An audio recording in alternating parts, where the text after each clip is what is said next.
Hello everybody, I'm going to do a brief video just on characters. The reason why it's brief is I'm only going to talk about kind of what is misconstrued about characters, and that is the idea of the dimensionality. Now, it's not a big problem in the world this is misunderstood, but if you're going to be a game writer, you should understand these four types of game characters. Generally, they get put into two categories: three-dimensional characters and two-dimensional characters. But there are essentially a wide range of two-dimensional characters, or what's traditionally thought as two-dimensional characters. So let's go ahead and start right from the top and go down. So the zero-dimensional character is someone who's stuck in a state, but he can jump to another state. So let's say you're one of the bad guys in your game unleashes one of his biggest crony henchmen, and you're going to go to a boss fight with one of the henchmen. Basically, that henchman will probably have two states. Hey, I'm really angry at you. Hey, I'm not really angry at you. Those are it. That's all that person gets. And not that doesn't show any type of dimensionality. It just says, hey, I'm stuck in a state. And so this should be contrasted with the one in the two-dimensional states, because a one-dimensional character can move or change slowly throughout the piece. So in other words, you could have, like, I don't know, just somebody who's very prejudiced against somebody, a group of people, maybe just a single person.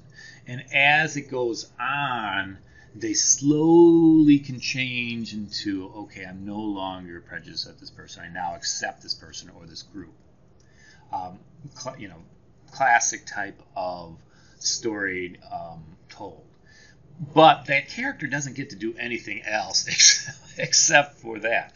You don't know about the person's home life. You don't know their views on sports. Those types of things. All they do is they can interact with usually the protagonist, and in the end accept them. It can also go the reverse. At the end they can be mad because something that the protagonist did got them all angry, and now they can't see straight anymore. That sort of thing. Okay, but two-dimensional, which I said usually the zero and the one are grouped into, is actually a little bit more than that. So now they have the ability to have actions and attitudes and interactions that are on different wavelengths. But the problem is they don't interact with each other. So in other words, well, let's start with maybe the prejudicial guy. So he's prejudicial, but they might show a little bit of his family life. And let's say he's a good family man, even though he's prejudiced.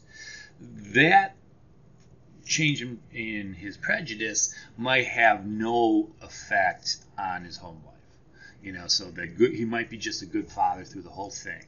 Or he might become a bad father at the end, but it had nothing to do with how that other piece happened.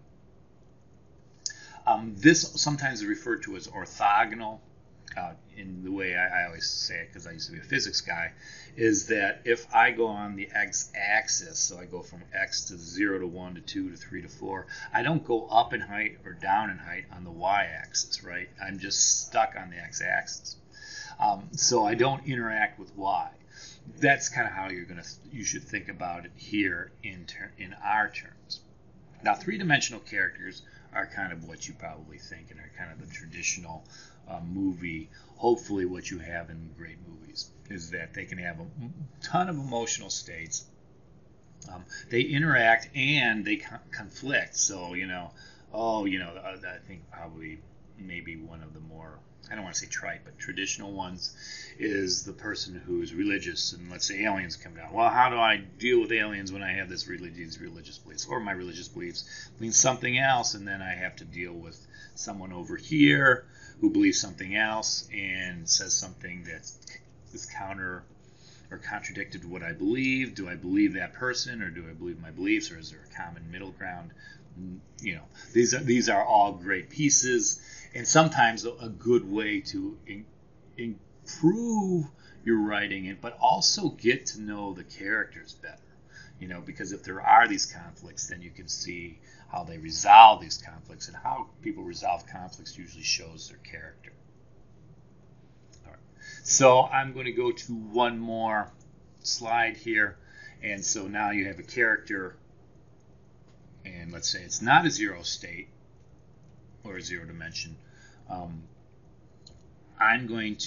have 1 through 3 here, and now how do I build that character?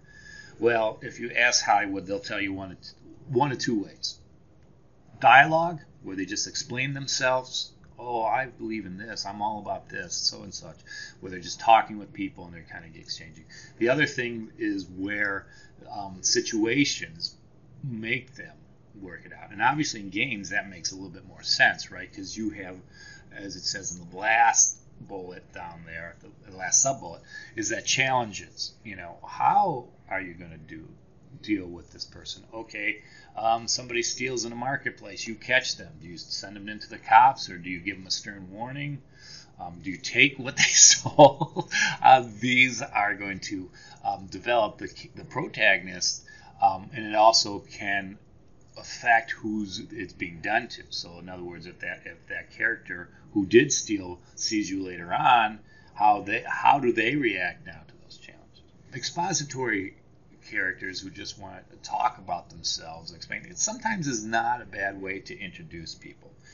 If you're not going to do full-on action right away, although that is, I think, the way everybody expects it to do it nowadays, having 4 people sit around a table or at a bar just talking and kind of dealing or talking about what they believe on a specific subject can get people into your characters right away. I will talk about the growth that you can also, because again with games you can do an evolution through time, that as it says here, physical growth can actually show change growth, and that's not a bad thing. In terms of, I think the one I always think about is Fable. That Fable actually, whether you pick the good path or the bad path, you physically change through that thing. You might grow, you might get a scar, whatever. Your clothes change. And then, in some ways that's true in real life, right? Because, like, let's say 2 people break up, and the woman gets a haircut right away, and then the guy stops wearing a shirt that he was given, or a sweater or something that he was given by his girlfriend.